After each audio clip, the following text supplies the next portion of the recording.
Welcome to the Lifestyle Chase.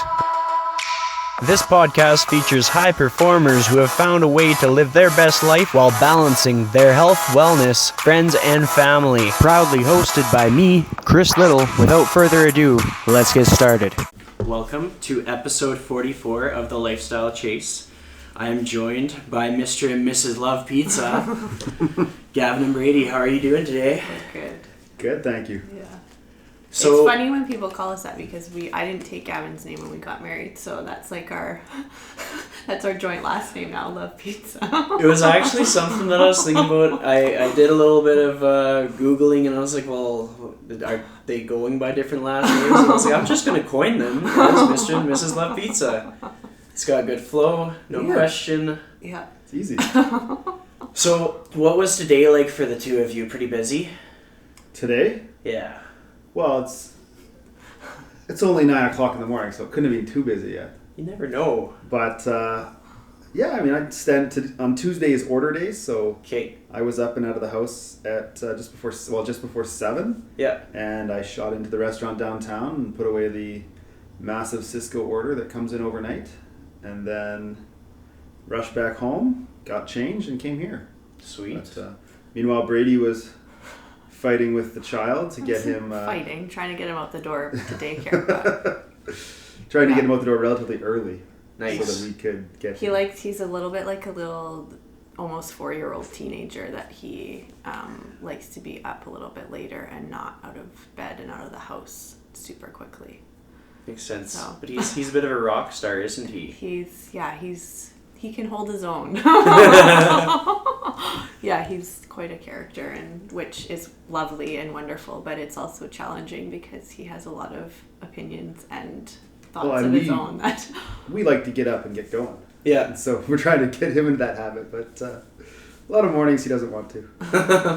And then he has the nickname the Love Pizza Prince, right? he does, yeah. So where did that come from?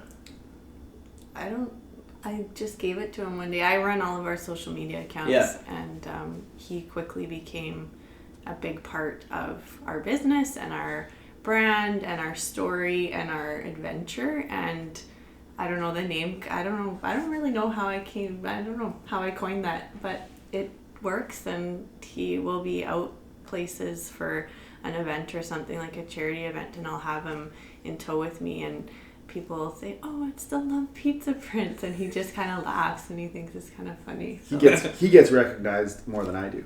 That's awesome. Yeah, out in it's public. kind of funny. Which is hilarious. Yeah. I think it's neat. Do you think he'll ever grow out of it, or do you think he'll grow into it and like? I don't know. No, we got the Instagram account for him already, so that's all set up. Just in case he wants it at some point, That's amazing. Yeah. So it's there, but we'll There's see. also a fine balance too of making sure that if I'm posting stuff about him, that it's something that's respectful, and that in a couple of years he's not going to be really upset or embarrassed or I don't know. There's parts of me that wonder if I should be putting stuff up about him just because of him, but I don't use his actual name a lot of the time. And it's just social media is just kind of a tricky thing, but he is obviously a huge part of us and our family and our business, and he loves being in the restaurants, and he loves the customers, and he loves talking about our feature pizzas every month, like when he knows when we're changing our features, and he always asks what we're doing and if he can try it and all that stuff. So yeah, it's just kind of a fine balance of figuring out how much of him to put out to the world. But Totally. Yeah. And it's like a good segue into like social media with people and kids and mental health and adults. What is your stance like as he gets older? What would you approach social media with? Would you set boundaries? Would you give him like advice going into it? Because social media can really take a person down. yeah, I think we would definitely set boundaries. I mean, who knows what social media is going to look like, but like he's not even 4 yet, so it changes so quickly too. Yeah. That I don't know. I'm sure it'll change 5 times before he gets an account of any kind of himself. But I think boundaries is definitely an important thing, and definitely talking to him about it and his friends about it and being open, because like you said, it can bring a person down really quickly. It's funny, Gavin and myself were not other than the business, we're not big into social media at all personally. Yeah. I obviously have to be because of our business. Like, that's where we get a lot of our customers. That's where we share a lot of our news and stuff that's going on. If you look at our account, it's a very positive account. We try to keep it pretty light, but I also share a lot of different experiences that I have with our son, talking about the homeless population, or talking about self-worth, or talking about mental health. We have a lot of customers and a lot of friends that a lot of those issues are very prevalent in their lives, and he knows them, and he knows that too. And I've always felt that talking about that with him is really important, even at a young age, even if it's a more basic conversation at the age of 3, obviously. But he understands that there are many people in the city that don't have a home. He sees them in our alley, and he asks questions about it, and I want him to keep asking those questions. I like that, like keeping that dialogue open, because like even at that age, I think back to when I was a little kid, like 3-4 years old, that stuff sticks. Yeah. And like even talking to my nieces, there's something that I told one of my nieces like a year ago, and she quoted on it on me, like, I was like, oh, yeah, I know. Be careful. I know, it happens daily with us. There's a certain point that like from that point on you can't get away with anything, and like we've passed that point now, and we realize it time and again that he'll bring something up from 2 months ago that we might have just said in passing, and everything is now remembered, and he's never going to forget it. Like it's in there now. And that can be about family, it can be about our business, it can be they're sponges. Totally. Which is amazing and scary at the same time. So for people who are new to parenting, because I've had quite an array of guests, some of them are going to be parents really soon, some of them just became parents. What advice would you give to them kind of going into having a newborn baby and that whole concept? For me as a mom, and Gavin maybe can answer it as a dad, but for me as a mom, I feel like moms especially get bombarded with, this is what you should do, or this is what you have to do, or this is what you have to buy, or this is all, it's constant. And I'm a really stubborn person and quite independent and set in my own ways, and I feel like I've known who I am for quite a while, and I'm quite confident in that. And when we had him, I wanted to do things how it fit into our lifestyle and how we wanted to parent and how we are as people and parents. And I just feel like you should listen to some advice if you want, but just don't take everything as you have to do everything that everyone else has done, because it's not going to work for you. Yeah. Like we opened our business when he was 5 months old. Or we opened our doors. We were planning our business and designing our space and building our space when he was still in my tummy. So that's not really how a lot of people spend that time in their life, but it worked for us. And we had a lot of people asking like why we're doing that at this time, and it's just how things fell and how things landed, and it worked well for us. And I know for me, when we've both been very active people our entire lives, and going to the gym is something that I love doing. And he was born 10 days after his due date, and I was in the gym lifting weights when I was 2 days overdue with him, because I can't sit still and I wanted to feel strong, and you're getting ready for this big life-changing event and you want to feel like yourself still. And I had a lot of odd looks in the gym, and I had a lot of people asking me if I thought I should be doing that. My doctor said, you're fine, just keep doing what you're doing. And we had a really healthy baby, and I feel like you just have to do you, and you have to do what makes you feel good and strong and still yourself. Yeah. Self-awareness is pretty important, like just kind of figuring out who you are and what you need, and then addressing that directly. And your body's going to tell you what you should be doing too when you're going through something like that too. Yeah. Dad version. I mean, for me, it's a lot of the same, that we raise our son the way that works for us. We don't have a typical work week. Neither of us works a 9-to-5 job and is home every evening. I don't think I was home one night last week or in the house much at all last week, but that's the week we had, and that's our business. And this week I'll have a bit more time, and we just do things at the time that it makes sense for us and when it makes sense for us. And we are not concerned that we're not like in that 9 to 5, and then every night together, and then every weekend together. There's lots of weekends where Braede and I have things to do, and he gets to go and see his grandparents, and that works for us. It works for them. So I think the biggest thing is not to worry about what other people think about how you're doing it. Do what works for you. And then also just the expectation, if you're going to, as you become a parent, like the reality is things really do change. Like that's the biggest thing in our life that changed when we moved in together or when we got married. Everyone, the people say, oh, everything's going to change. Like nothing changes when we got married. It was the same as it was before.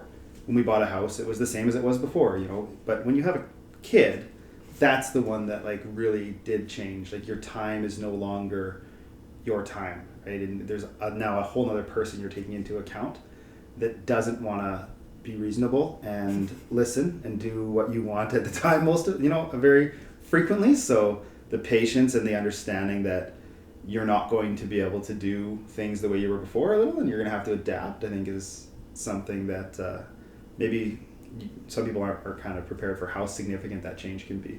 Totally. So the two of you met over pizza, is that correct? No, well, our first date was over pizza. Okay. We met over drinks. Ah, makes sense. At we were on the old Joey's on Jasper. Okay. Which is now local. Yeah. On 112th Street in Jasper there. We met there on the patio in the summer of 2009. So just randomly through some friends. Well, not randomly, but through some friends. And then our first date was down the street at the original Famoso location. So what inspired the two of you to go into pizza business? Well, I've been in the restaurant business now since 2010.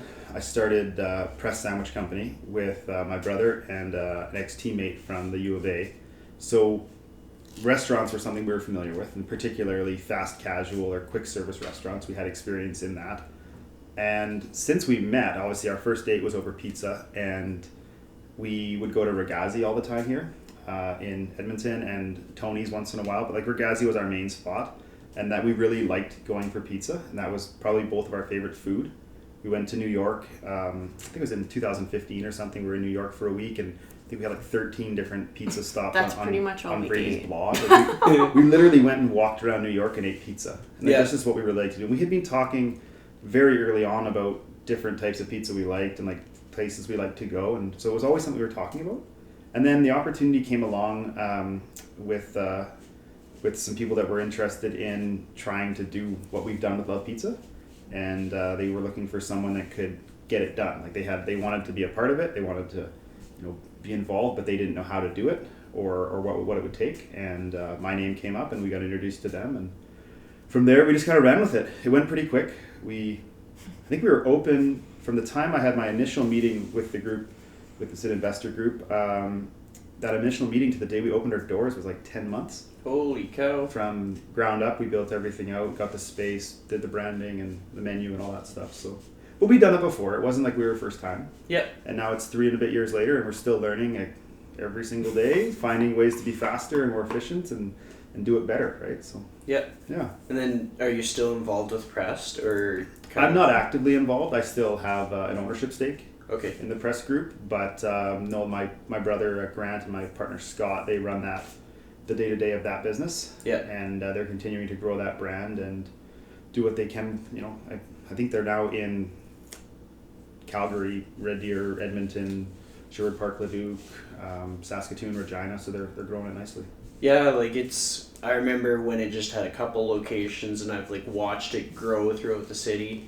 Where was the first location of Pressed? The first location was downtown in City Center Mall. Okay, that's why I remember it. In the basement. I used to work there. But the side that is now converted to a parking lot. Okay. So we opened on the west side, where there was a Ricky's restaurant down there and there was a dollar store. Yeah. You would go down those escalators, and we were in that little corner right as you came down those escalators. Yeah. And so it was just a constant feed of people. And it was an amazing location. It turned out just to be phenomenal. And then when they did the renovation at City Center Mall, they closed that and they moved the Pressed franchisee up to the new Elevate food court on the east side, and then they converted that to a parking lot, and that whole renovation hasn't really gone as they expected, I don't think. But that was our first store down in the basement of City Center Mall. That's pretty cool. I worked at the Sport Check in that mall. Oh yeah. For like a year or so. Yeah. So I saw all that traffic, that constant flow, because like that area especially, well, you get like people coming off the LRT, you get people going on through their that lunch little break. hallway that was like only 3 people wide. Yeah. It was connecting the two sides of the mall. It was So bizarre. and people were there's always people walking by it though, right? Yeah. We had crazy lineups at lunchtime there. It was so busy. What was it like when you kind of saw that business expand? It was exciting. It was a lot of work, a lot of learning early on doing it the first time. None of us had ever worked in that environment. So we had to learn all about the franchise business and how to support franchisees and real estate leasing and getting better at operations. And obviously doing it this time with Love Pizza is a little easier in some ways, but then you also have learned, once you know more, things can also be more complicated because you know what to look out for, and so now you are almost more cautious because you have all these other considerations, whereas if you're doing something the first time with somewhat of blinders on, you just kind of go forward and you figure it out as you go, right? Yeah. So it is a little different, but it's going really well. So now that you know what to look for, and like Love Pizza, isn't that franchisable now? Like you guys We actually are franchising it now. Yeah. That's amazing. Yeah. So, sort of like the safeguards, the guardrails, some kind of flags to look out for if somebody's going after their dream, and maybe it's not necessarily a restaurant, but just anything that's potentially going to get bigger. What would you look out for? What would you advise them? The biggest thing that I would say to somebody that wants to do something is don't get bogged down in the minute detail and the worry about what if it doesn't work. There's so many instances where people want to do something, but they just don't take the action and actually do it.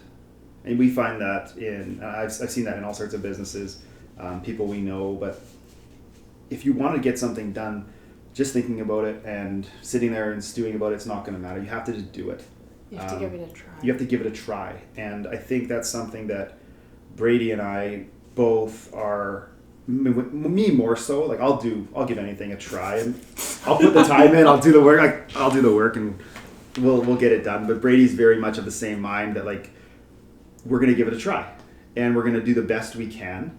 We're going to, give it everything we have. And if it works out really well, it works out. And if it doesn't, we've done the best we can. Like you can't be worried and paralyzed by There's fear. some things you can change and some things Right. you can try again. And Today is going to be a slow day in the restaurant. Yeah. Because there's a blizzard at the end of April.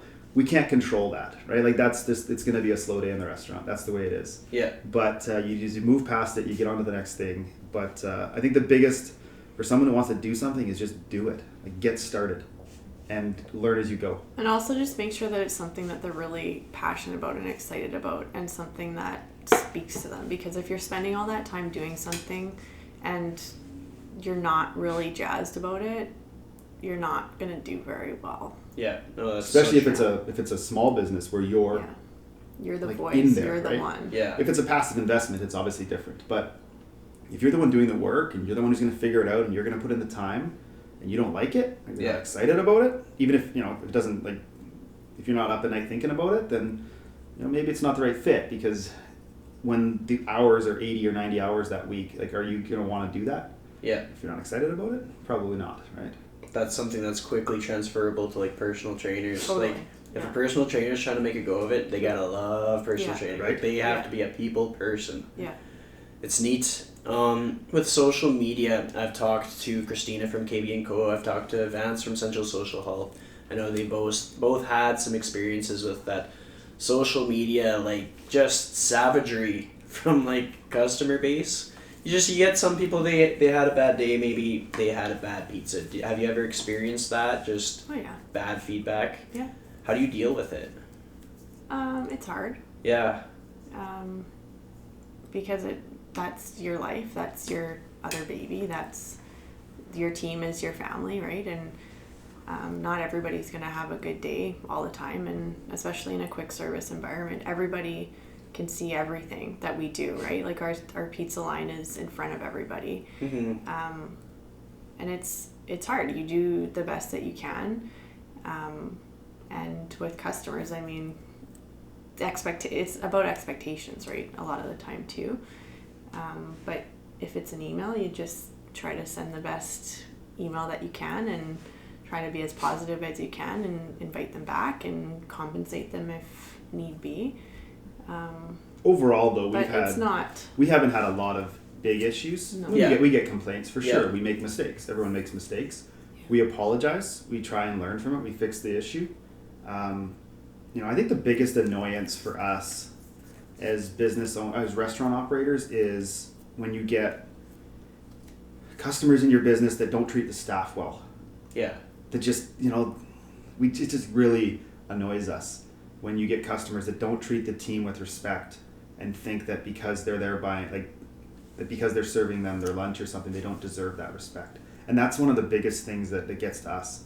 And we've always talked about how we want Branson, and he will work in the service, and whether it's with Love Pizza or something, he will do some service employment, some service work at some point, because people that have worked in service of some aspect, they treat the people that are serving them differently.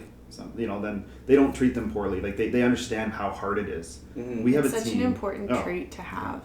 Just the empathy of what the person on the other side of the line who's making your food is going through, and they've just dealt with 150 people in the last 2 hours, each with their own, questions and requests and things, and they've done it with a smile, and they've given great service, and then just understanding that that's not an easy task either, right? Mm.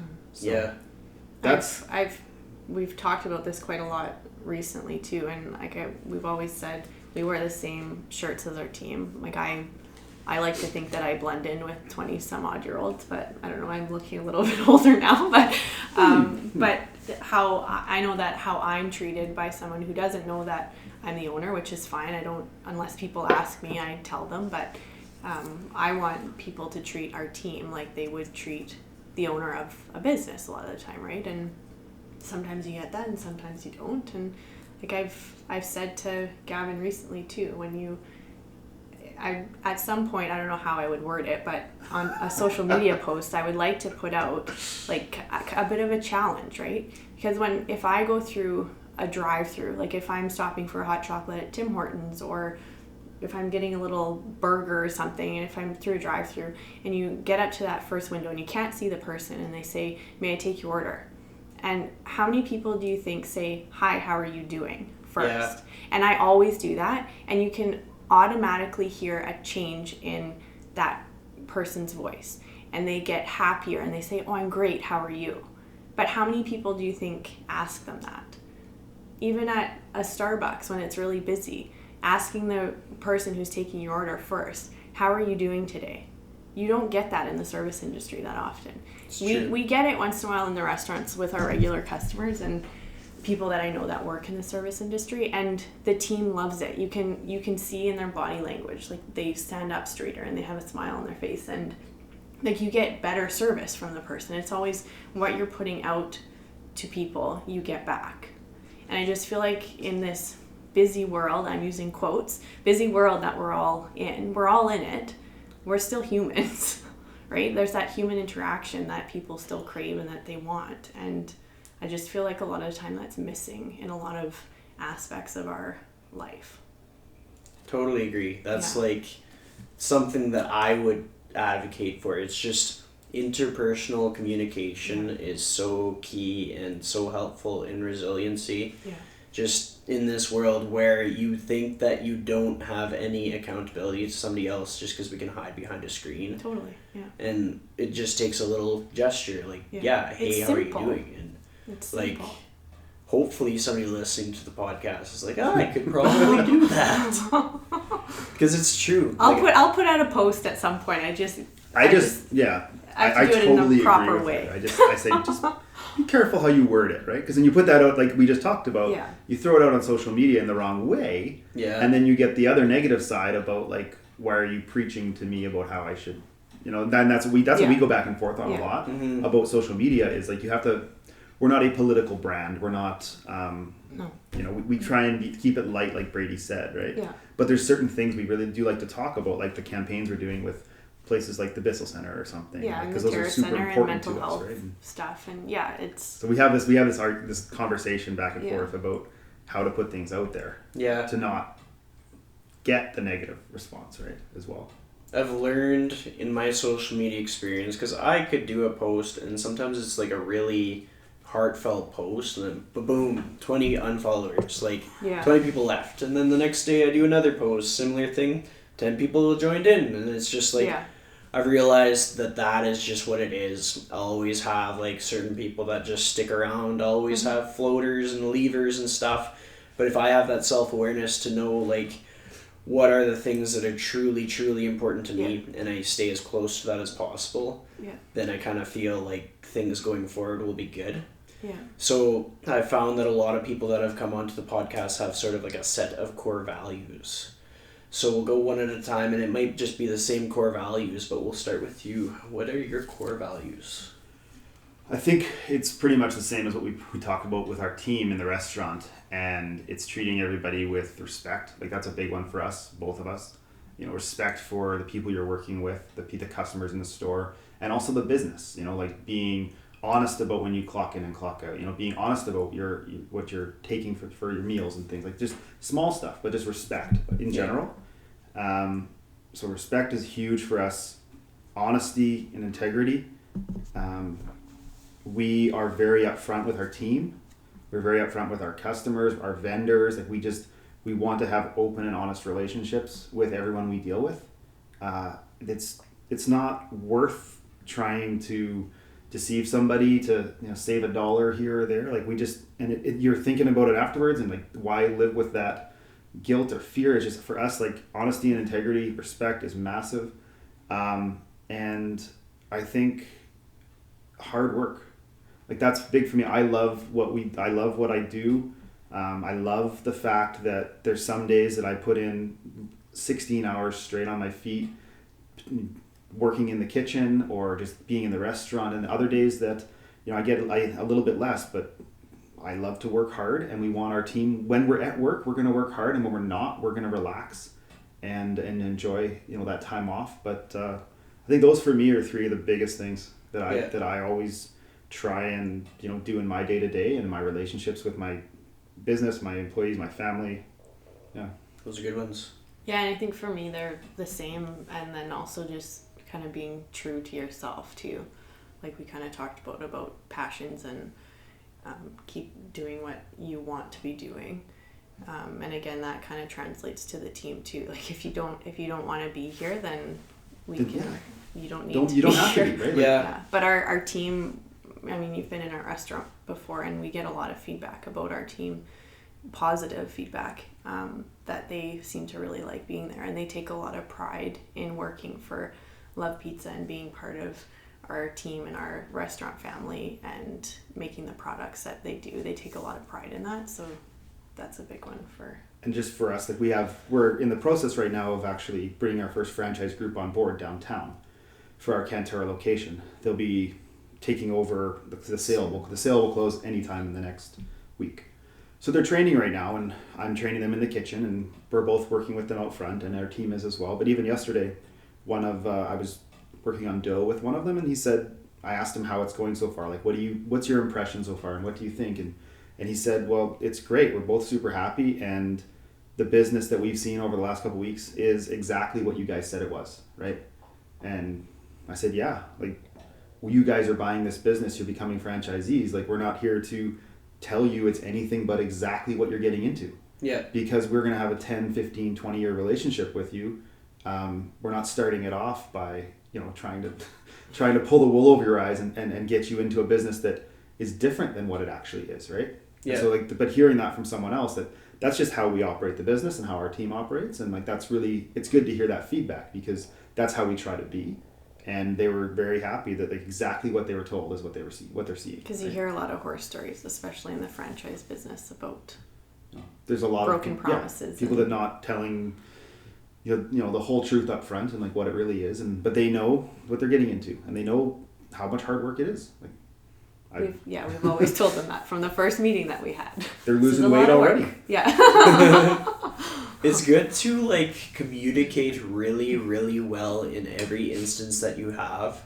Like I found whenever I get like a new client for training, I'll just be straightforward and blunt. Like if they're coming to me for a few sessions, because I just do it session by session generally, and then if they're long term, maybe I'll build them a few at a time. Mm-hmm. But it's my job to earn their business. Like there's a lot of trainers out there, like thousands. They could go to any one of them anytime they want. So I need to be valuable enough that they come back, and that's just how it goes. And so I have to communicate. And it's like, you. It's you.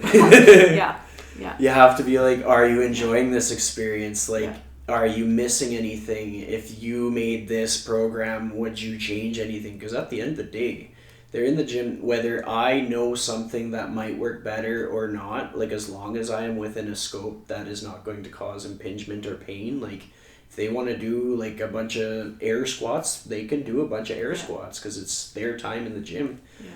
With communication with family or employees, what's your best advice for that? Just general advice in keeping communication constant.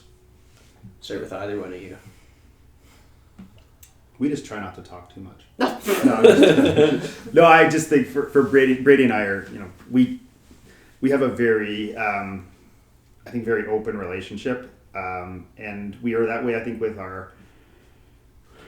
with each other, with our team, like we talked about, like our team knows probably way more about what's going on in our business and the detail of like where things are at than most other businesses like ours. Like we don't have any secrets. There's no point to it. With each other, everything's on the table. We talk, we spend a lot of time together. Not as much as some people would think that we work together because we're in different locations a lot of the time. I think in the future that will change as we move more to franchising. We'll be spending more time kind of together working on projects. But right now, a lot of the time we don't see each other because I'm up and out of the house into the restaurant and she's doing something else in the business, or she's with Branson in the morning and then she's working on marketing projects. But open, and just be open, be honest, get it out there. Like. And over the 3 years that we've had our downtown location, in particular, I mean, we've had a lot of discussions with our teams that are very personal and very emotional, and like they come to us before they come to a lot of other people in their life about stuff.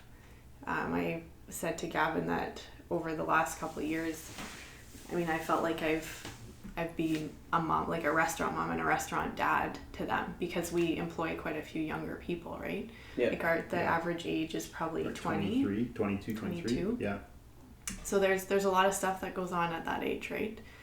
With relationships and mental health and all that stuff. And like we've had a lot of really tough conversations with them.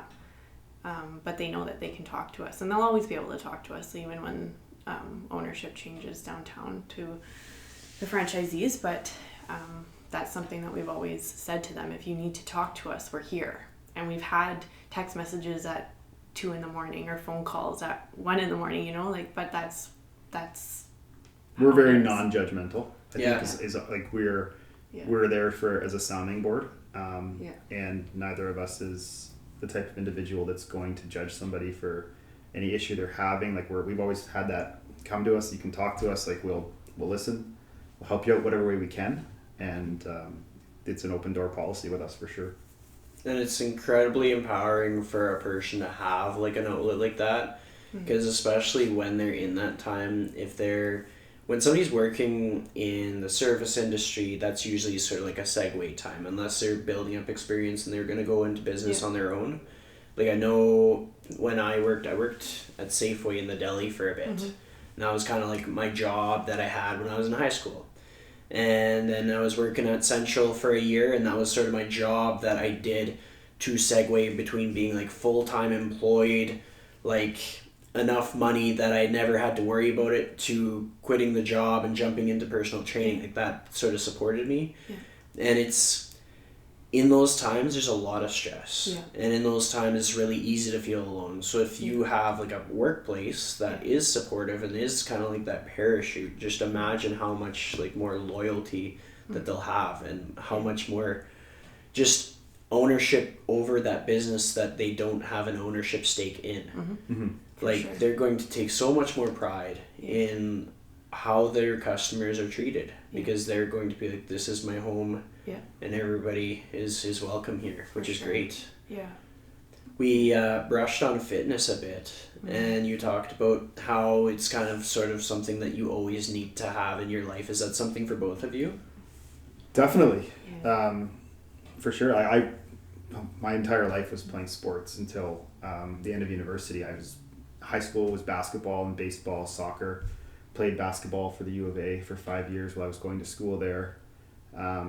Since then, it's been working out and more just recreational sport. Like I really don't have a desire to be on a competitive or any type of a team sport right now. I haven't for like 10 years. That have to be somewhere on Friday night at 10 o'clock to play a men's league game. It just has no attraction for me. I did that for so long, and I think part of what I really enjoyed about the competitive sport was the pursuit of that championship. Like that was a big thing for me. But in terms of going to the gym, we try. Right now, this last 2 months, I worked out like 3 times this year. I've still lost about 10 pounds. I've been on my feet a lot, but working in a restaurant's a different kind of workout. I'm going all the time on my feet, but we try. If we could, I'd get to the gym 5 times a week. I love to. And for a while we were. And for a long time we were, and we'll get back to it. But I really enjoy. I really enjoy lifting, not so much for like heavyweight anymore. I did a lot of CrossFit and powerlifting, and kind of after basketball between kind of 22 and 27, I was going to Spark Fitness there for a long time. Really enjoyed that, but now I don't really want the weight doesn't really attract me because of the potential for injury. The heavier that stuff gets, but I love to hit the rowing machine, and I would lift weights 3 to 5 times a week if I could get there. Or as our son gets older, it's going to be more and more swimming, tennis, golf. I think golf would be at the top of my list for leisure activities. In this city, it's a short season, but that would be what I would do for sure. Yeah, and I grew up figure skating and doing ballet, and I ran track for a long time. I was a sprinter, and I loved that. And with the skating and running, I had a personal trainer who really became one of my best friends. And he really taught me how to lift weights properly and being confident in the gym, which I think I'm pretty small, like I'm a bit of a lightweight, but I think that's a tough thing for a lot of smaller women or women in general in a gym, is to find the confidence to lift weights. But that's something that I've always really enjoyed, and he taught me how to be strong. And I mean, I weigh like 100 pounds, but I was deadlifting and squatting a lot more than most people my size could do. And I loved that. And still when I get to the gym now, I'm not big into cardio. I'll warm up a bit, but I like lifting weights. I like feeling strong, and I feel mentally way better when I've been in the gym, for sure. And I think both of us do, and we know that. But like I said, being in the restaurant, if you're on your feet, you're lifting flour bags, you're lifting dough bits. Like it's a different kind of workout, right? And I get a lot of people asking me about what I do in the gym, because you look ripped. I look ripped, but my life is lifting stuff in the restaurant, or lifting our son, or playing with our son, right? So even if I don't get into the gym, there's still a lot of activity in our life. But we'll get back there. Sometimes it's just about like moving, being active, and having that like high pace environment where you are moving and being active, and having that background. Like you both have spent enough time in the gym that when you're lifting like the heavy bags, like you're less inclined to get injured, which is great. You've got that foundation. I find that a lot of fitness routines are transferable to career pursuits. Like I think probably all my clients, if not almost all of my clients, actually got a raise or a promotion in their job in the time that they train with me. And I'm not trying to pump my own tires, but I'm just trying to give a showcase of how fitness can really change a person's life. You feel significantly better. Right? You're going to be more attentive. You're going to be more alert. You're probably going to do better in your work. You're going to have more energy. You're going to sleep better. It's just everything in your life improves, right? Yeah. As opposed to just going home after and sitting on the couch all night and then waking up and going again. Yeah. Well, I found the biggest thing is like that self-doubt, and especially like, well, everybody is going to be pretty hard on themselves, but I find like females, they're really hard on themselves, and like they exude confidence externally in a way that males don't, but internally I've noticed, and it's going to be different males and females, but what I notice is sometimes the people that look the most confident on the outside have the biggest things that they're trying to overcome on the inside.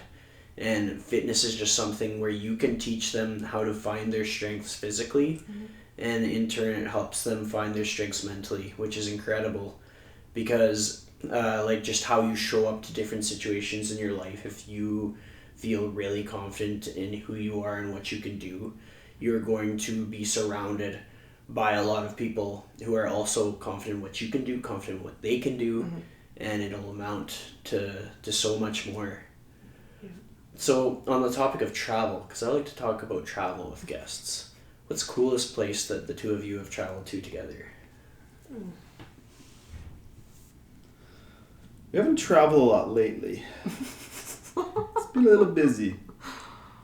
I think the best or coolest trip that we took together would be our New York trip. We just had a really good time. It was before we didn't have Branson at the time, and I think it was before obviously Love Pizza. It was just a really good week that we got away, and we were out doing something the entire time. We stayed in this tiny little hotel in like the upper west side of New York, and we walked like 20 to 30 kilometers a day. We just walked all over Manhattan, and we just had a great time, right? So New York's a really special city. We both really enjoy it. Like, we like action, so the pace of that was pretty good. That for me was probably my favorite trip that we've taken together. That one and our California, our Carmel. Yeah, we did the Pacific Coast Highway we flew to San Francisco and then drove down to LA basically over a couple of days. That was really fun. And then this last year, I say we haven't traveled a lot. We've done lots. The last year has felt a little different, but about 13 months ago, I guess, so just over a year ago, we were in Hawaii for 10 days with my parents and my older brother and his family, and that was pretty special because that was our first kind of big trip together with Branson. I think when all of us had gone on a significant trip, and he had a really good time, and I got to trek him around the volcano and stuff in a backpack. Before the volcano erupted. Yeah, like Good timing. before it erupted. And so that was a really cool trip. Yeah. It's very different traveling with a child than... but it's really neat watching really him experience it. Like even a plane ride, right? Like things that we've been doing for so long. Yeah, I really have fun traveling with him because, well, you've gone on more trips with him. I've stayed behind, but it's really, I really enjoy watching him like out in the wild kind of, right? Like in the airport walking around with his stuff, or just how he interacts with other people. It's quite interesting.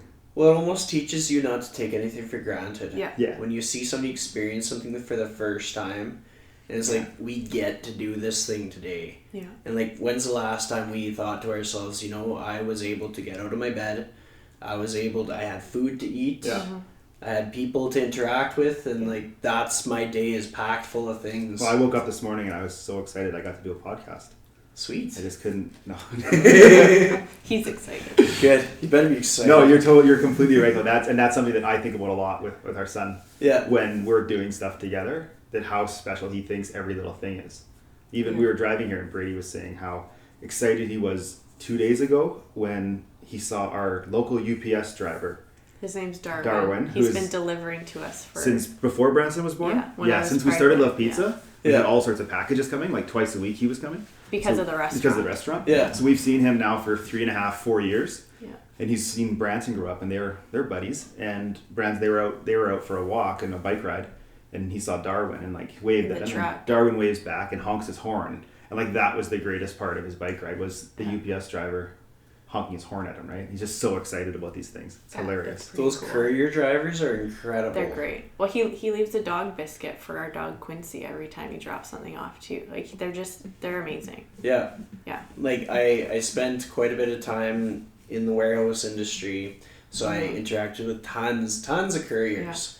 And you were hard pressed to find one that didn't have personality. Yeah. Like, it seems to be something that is like part of how they're wired. Yeah. They have to be always thinking on their toes. The amount of like situations they have to get themselves out of. Like, I know that Pure Later often has contracts where if they're delivering for like Amazon or something, they have to get it there that day, or else that driver gets like docked, or I don't know. It's high pressure situation. Yeah, for sure. And it's not too different than the fast service food industry. Yeah. So when you're selecting people, how do you select your people so that you know that they'll make it? Because you don't want to pick somebody and think, oh, I don't know if they'll be able to make it happen. I think maybe I'm a little different than that opinion. That when I look at our team, we look for personality. Like we make sure that they seem like a good person, but we're not looking for a ton of experience. Like, experience doesn't really matter in our job. If they interview decently, if they seem nice, and they're going to be personable and clean, like if they present well and they're going to represent our brand well and engage with customers well, I will hire fast. Like, I'm not bothering with a whole bunch of background checks or taking a bunch of time with questionnaires. Like, we're going to have a chat, and if you seem like you could do a good job and you would be a good fit, you're going to get a shot. Yeah. And if we're 4 or 5 days in and it's not a good fit, you're not going to be around.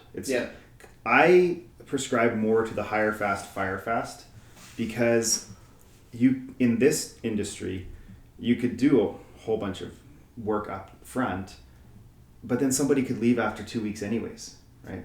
I think we're just evaluating who the person is. And how they would fit with the team. Are they someone that we would want our friends and customers to come in and see representing us? And that's what it is, right? And if they are, then they're going to get a shot. And if they perform, they're going to stick around. And if it turns out they can't do the job, but we have a lot of people that have been with us for. The average tenure of someone in our downtown store is probably like 18 to 22 months. We've hired one person in that restaurant. The last hire we made was like September. Everyone else has been with us over a year. We have people that have been there for 2.5 years. Yeah. So pretty incredible.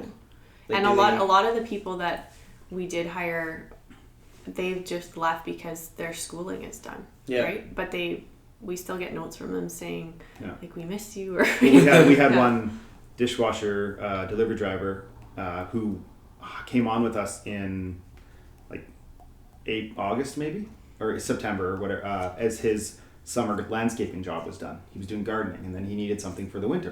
So he came with us, and then he gave me like a month's notice. He's like, hey, I'm starting gardening. April 15th is my first day. I said, sure. And he told me way ahead of time. Yeah. And we just worked. He worked right up until that Sunday that he was done. And he was great. And he might be back. And who knows what happens next fall when his garden. You don't garden in Edmonton in the winter. Yeah. For obvious reasons, right? And if you leave on good terms with he was great. And we lost one other person recently because he was graduating. He was an engineering student, and he was graduating. He was working 2 shifts a week throughout the year, which was great. He filled the spot, and he was awesome. The team loved him. But he was moving back to Calgary when he's done. Yeah. So he decided to, gave his 2 weeks notice, and he finished up every last shift, and it was great. But we just have a really good team that I think they enjoy the work environment. And in St. Albert, we have a lot of people who have been there for, we just had our 2-year birthday. Our manager's been with us from day one. Yeah. We've got a couple other people that have almost over a year. Yeah. Yeah, but there's no secret formula in our business. Are you a good person?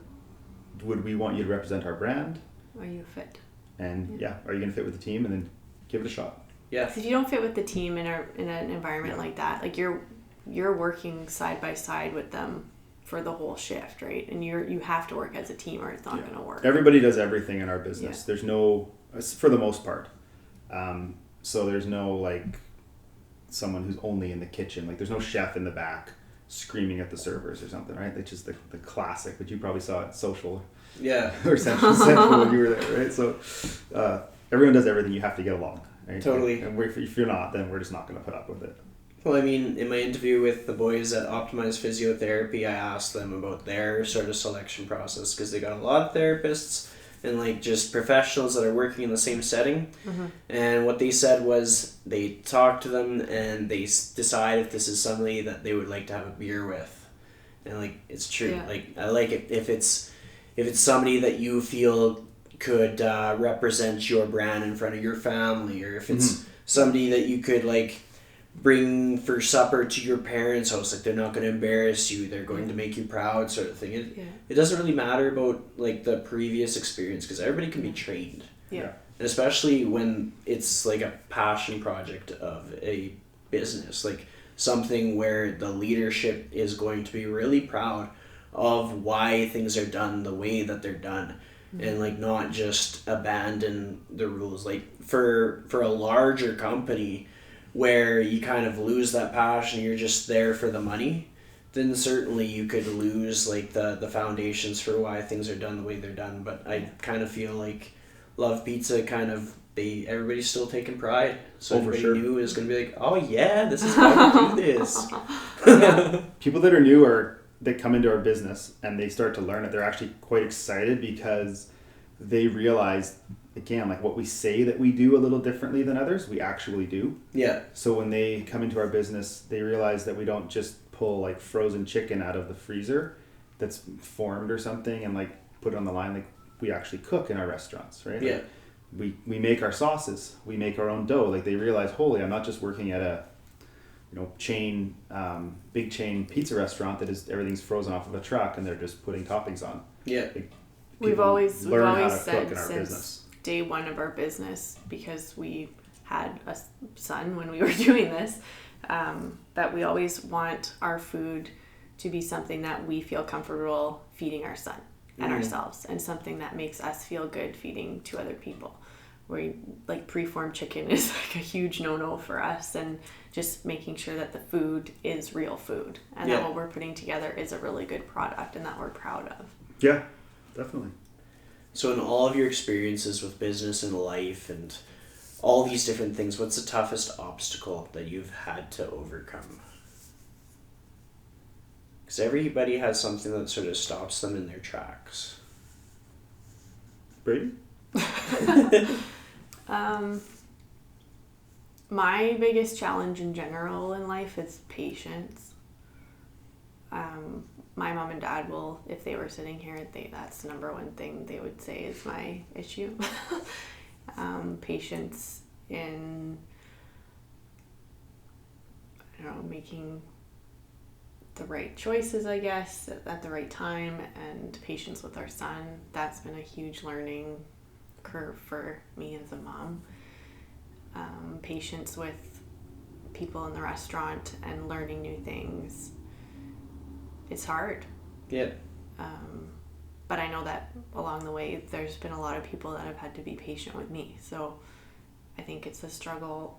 Gavin shaking his head, yes. It's a bit of a, I don't know, it's constant, right? It's just a learning thing, and I might not ever get over that, but I hope that I'm getting a little bit better. And your current biggest struggle would be lack of sleep. Yeah, lack of sleep right now. Our son only wants Braede at night. Oh. Yeah, So like I was home last night. I tried to put him to sleep, and read him all his books, had his snacks, and we're lying down in bed, and hour up there, and then just wants mom, right? And so Braede goes up at 8:30, and I saw Braede this morning at 8:30 when I got home from the restaurant. So he just won't ask. He doesn't want me at night. So she is dealing with the brunt of that. He has, I have a very active mind when I'm sleeping. I've always had really vivid dreams, and I sleep talk and I sleepwalk. I don't sleepwalk as much as I used to when I was younger, but I feel like he has inherited that. And I think he's been dreaming lately, like the last couple months, and he'll yell in the middle of the night, but he won't be awake, but he'll want me. It's a very odd thing. So my sleeping patterns are kind of back to when he was a newborn because of whatever is going on with him. So that's a current challenge. That's a current challenge right now. I think for myself, in terms of business challenge, what I probably have to struggle with the most is wanting to do too much too quickly, and expecting to be able to get everything done. Like I have a whole lot of things I always want. Like my to-do list is always extremely long, a lot of it is on me, and I need to be better at getting other people to do things. The problem with that in a small business like we have is it's Braede and I. And a lot of these tasks I have to do. So delegation, as we grow, I need to get better at. Prioritization. And I try and do that on a daily basis. Like, what do I actually have to get done today? But when there's something I'm kind of more interested in, I'll go down that rabbit hole and spend 4 hours looking into mixers. Yeah. Until 2 o'clock in the morning, and then all of a sudden you're tired, but you know all about spiral versus planetary mixers. Phew, thank goodness. I know, right? Capacities are way better on a spiral. Yeah. I struggle with that. I want to do a whole lot. I have really big ideas and dreams of what we can do with this business, with the other businesses we're starting right now, and I think me coming back to reality in terms of what is actually possible in, the 12 to 16 hours a day you can spend working on it, then that's my plus having a family, plus family and a child and doing all those things and doing them well, because I always I'm a perfectionist in that I want things done extremely well. Yeah. And so trying to do too many things to too high a level of execution is what I get myself in trouble with. Makes sense. Makes sense. So in having these long lists where it seems like it'll never end, how do you implement balance, or maybe not balance, but just have that time for family and for yourself? Like, how do you make that happen? That for me comes back to that whole talk about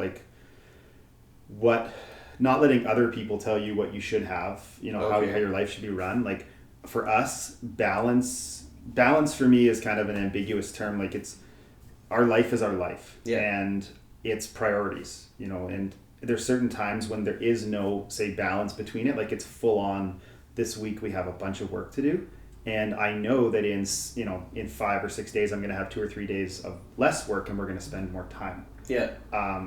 I don't think I will ever be the person that has the balanced day where you get up, have breakfast together, everyone goes to work, everyone comes home, like on a full week. Is just not going to be that's not my personality, and I know myself that I'm always going to work 10 to 12 hours a day, and I just enjoy it. But when we're off. Like, I think we're getting better at that. Mm-hmm. And I've learned that over the last 10 years being an entrepreneur, that work hard when you're working, and I work a lot, but when we're going to go and do something, it's the ability to shut it off and focus on what we're doing in that moment at that time and be engaged in that. And not be distracted. Like if we're going swimming, or we're going Branson's tennis lessons, like, we're there. We're there for him. We're there in that moment. We're not, and I'm not going to be, I think you probably listen to like Gary Vee podcasts or something, and he talks a lot about like when he's working during the week, long days, and I'm very similar in that work ethic during the week. But when it's time when he's taking family time, or when we're taking family time, it's focused on family time is what I'm really trying to do. I'm not great at it yet. I'll still have my phone there, but I'm trying not to be on that stuff when we're doing things together. Like, ignore it. It doesn't matter right now. Nothing's going to burn down. If it does, I'll get a phone call. Yeah. But when we're doing stuff together, that we're 100% engaged in that. And that's quality time together. It's not just quantity of sitting and watching TV. We don't sit and watch TV with our son ever. Yeah. We haven't turned the TV on together. We canceled our cable a long time ago. We don't even have anything to watch. We just don't. We go for a bike ride. We go for a scooter. We go for a swim. We're outside in the backyard playing. So it's trying to spend that time. Yeah. As opposed to fitting into like society's balance. That's not important to me. I could care less. I think I've never actually truly met anybody that's balanced. But it's just kind of something that takes them on their journey, where they say how they keep their head on their shoulders, like how they don't completely burn out and just collapse, because business is tough. And especially if you are like at the top of a business, like what would happen if you burnt out and then all of a sudden show's over kind of thing, and you just have to find your way. And I like the idea of, like, we're going to put our nose to the grindstone for these 5 days, knowing that 2 days are going to be a little lighter, and then we will be present for those 2 days. Yeah, and those 2 days that are a little lighter might be a Monday and Tuesday, which is often the case like today, right now, right? Tuesdays we're not in the restaurant today. We are not training our new owners, our new franchisees today. I was in this morning, so we're in a bit, but Yeah. But today, like Tuesday, is a lighter day, but we have a ton of stuff we're gonna do. Yeah. But this is an easy day, right? But awesome. like Friday is our go time, right? That's when we have our big orders. That's when it's busiest in the restaurant. That's when delivery is busiest. That's usually when people are relaxing, right? On a Friday. That's not us. So it's just different. A friend of mine, or a friend of ours, he calls them when people. He says, "I love." His quote last week was, "I love when the day walkers wish restaurant people a happy long weekend." Yeah. So like it's so true though, right? Like it's just a different business. Yeah. Right? Weekends, long and weekends and evenings, long holidays weekends. Those are for a lot of restaurants. Those are go time, versus the average kind of individual that those are times off.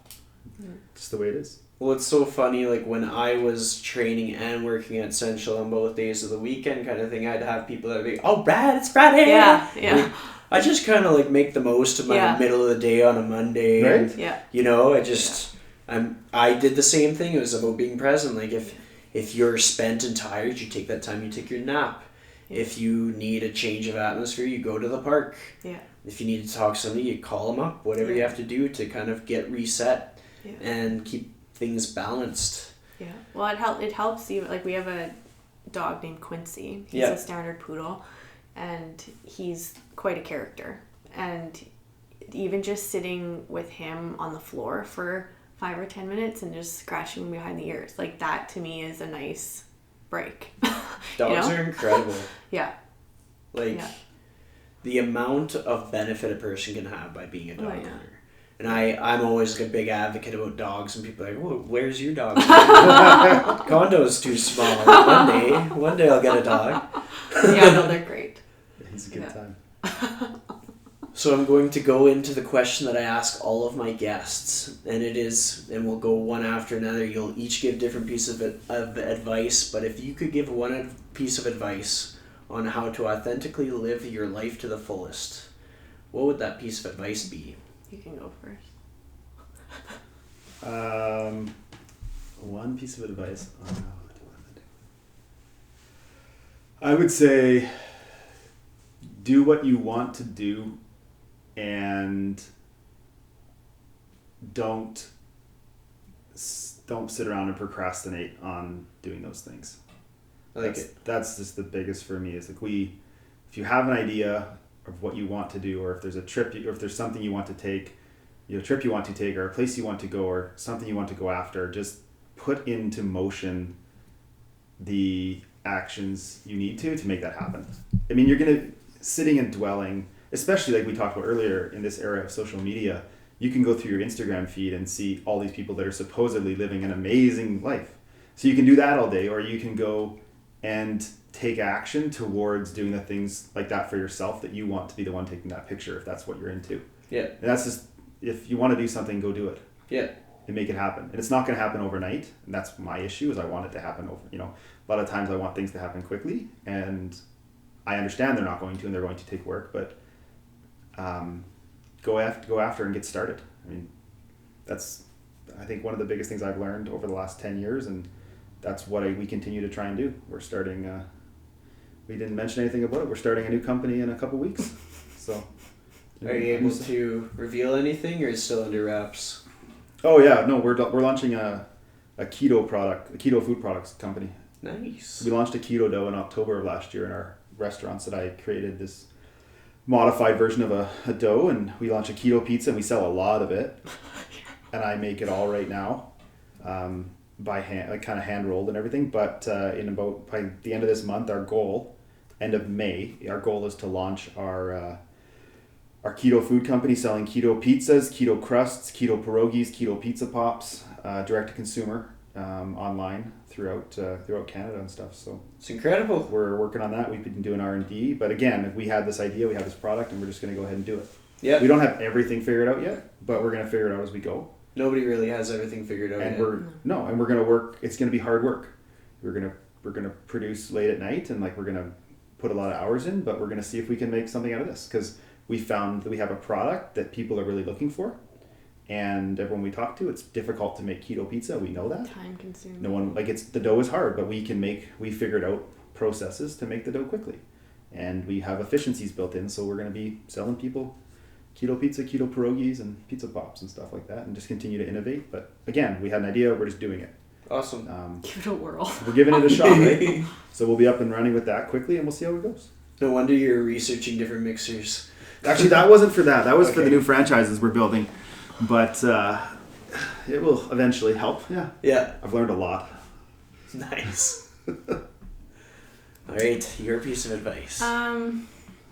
I totally agree with everything that Gavin said, for sure. And just kind of building on that, I guess, but taking pride in everything that you do, whether it's, if you're running social media accounts, taking pride in that and being true to yourself and your vision with that, or pride in community projects that you do. Like, is my son going to be proud of the legacy that we're kind of building for him in this pizza restaurant with our community stuff and our products? And just really, I don't know, if you're going to live a full, authentic life, I feel like you need to definitely take pride in those pieces of your life, because you need to believe in it if you're going to project that out into the world. Yeah. I completely agree. Yeah. And that about wraps it up. I'd like to thank you both for giving me this time. It's been Thanks a for really cool having chat. us. Thanks for having us. You bet.